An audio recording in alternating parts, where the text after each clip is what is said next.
What's good, YouTube? It's Nas, and we back with another video. Road to 300 subscribers, of course. We're gonna keep going every day. But as you can see in the title, this is a Devin Booker video because I feel like Book is not appreciated in the NBA world. We all know what Booker is, what he does for the league, and to me, he's the best shooting guard in the league right now. It's really between him and Donovan Mitchell. If you're ready to put Ant there, go ahead, but or two or three, but I feel like one is interchangeable because how long Booker has been doing it. I can't believe it's Booker's 9th year in the league. It feels like he was just a baby face. Now that nigga's a full grown man in this league, and consistently he's been one of the best players. They called him a shot chucker because the Suns were bad. They were not doing anything in the league, and then once the Suns started being better, being a playoff team, being a comparable team or a competitive team, Booker showed he could lead a franchise. But obviously they got Kevin Durant now, so he's not really the number one option anymore. He's the number two, but in reality Booker has always been the number one option. But in his rookie season, he was drafted 2015. He was the 13th pick or 14, 15, one of those picks. He averaged 14 a game, 2.5 rebounds and 2.5 assists. Didn't really do nothing. The 2016-17 season, he improved. He showed he was one of the best scorers in the league from the jump. He averaged 22 points per game, 3 rebounds, and 3 assists. And he scored 70. He scored 70 this year. I'm not mistaken, and I'm not bugging. This Booker was a bucket. He got to anywhere he wanted. He was scoring. He was doing everything. But in the 2017-2018 season, Booker averaged 25 points per game, 4.5 rebounds, and 4.5 assists. And he was not making any All-Star teams with these numbers because the Suns were just so bad and they didn't really appreciate it. They thought Booker was putting up empty stats. In reality, if Booker wasn't there, they would have probably been down 70 every game during these seasons. But in the 2018-19 season, Booker averaged 26.5 points per game, 4 rebounds, and basically 7 assists.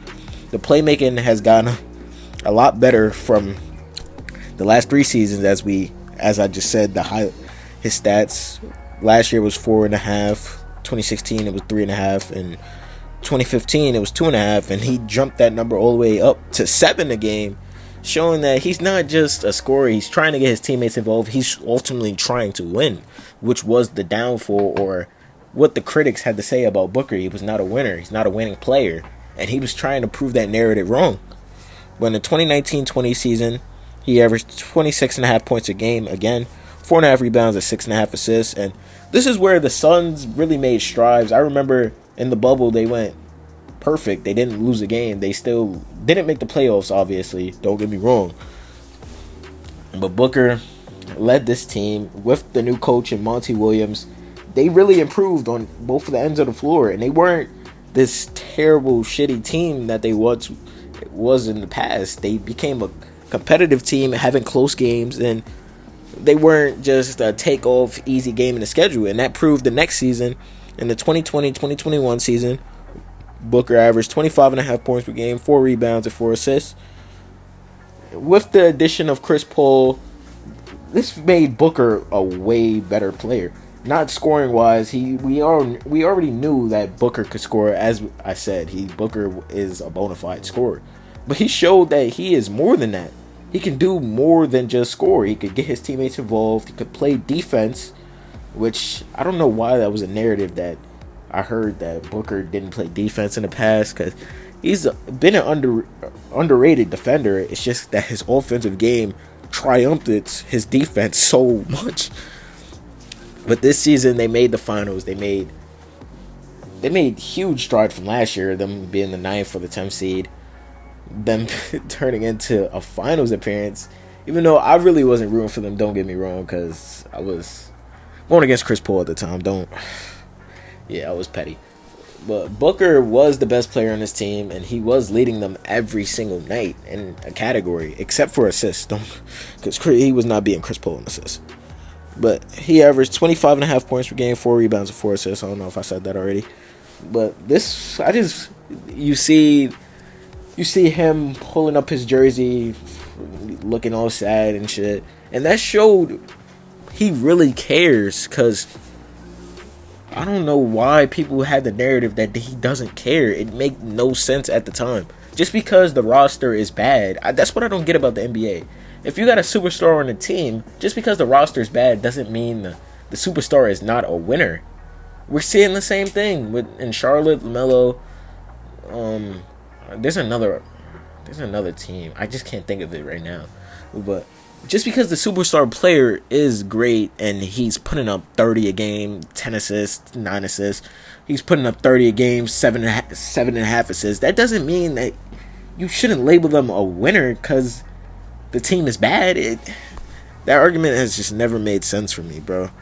But in the 2021-2022 season, Booker averaged 27 points per game, 5 rebounds, and 5 assists. This season was really a letdown for the Suns. They were expected to go back to the finals or at least make the third round, but they didn't do that. They lost. And nothing has really been the same for them ever since. But in the 2022-2023 season, Booker averaged 27.5 points per game, 4.5 rebounds, and 5.5 assists.